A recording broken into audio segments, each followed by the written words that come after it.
നമസ്കാരം. മലയാളി വാർത്താ ഹെഡൻ.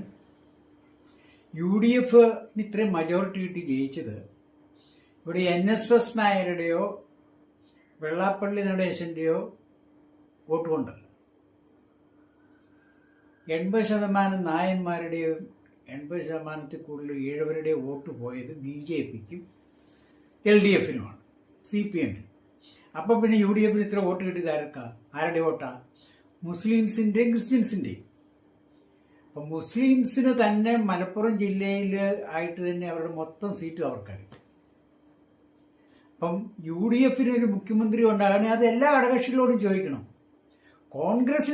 കോൺഗ്രസ് പാർലമെന്റ് പാർട്ടിയുടെ ലീഡറെ തിരഞ്ഞെടുക്കാം, അതിന് അവകാശമുണ്ട്. പക്ഷെ മുഖ്യമന്ത്രി ആരെന്നുള്ളത് എല്ലാ ഘടകകക്ഷികൾക്കും അതിലൊരു സൈഡ്, പ്രത്യേകിച്ച് മുസ്ലിം ലീഗ്. ഈ മുസ്ലിംസിന്റെ വോട്ടാണ് ബാക്കി 63 പേര് ജയിച്ചവർക്കും ആ മണ്ഡലങ്ങളിൽ നിന്ന് കിട്ടിയതിൻ്റെ അകത്തെ ഭൂരിപക്ഷവും. ചുരുങ്ങിയത് ഒരു 30% വോട്ടുകളും കിട്ടിയത് മുസ്ലിംസിൻ്റെയാണ്. മുസ്ലിം ലീഗ് UDF ഇതെന്ത് വിട്ടുപോയോ കോൺഗ്രസ് മുക്ത് കേരളം കിട്ടും. ഇപ്പം BJP ഇത് കണക്കാക്കി പെരുമാറുകയാണെങ്കിൽ ഈ ക്രിസ്ത്യൻസിനെ പുറകെ നടന്നിട്ട് കാര്യമൊന്നുമില്ല.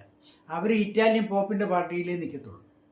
മുസ്ലിംസിനെ UDF നടത്തിയെടുക്കാൻ പറ്റിയാൽ കോൺഗ്രസ് മുക്ത് കേരളം കിട്ടും.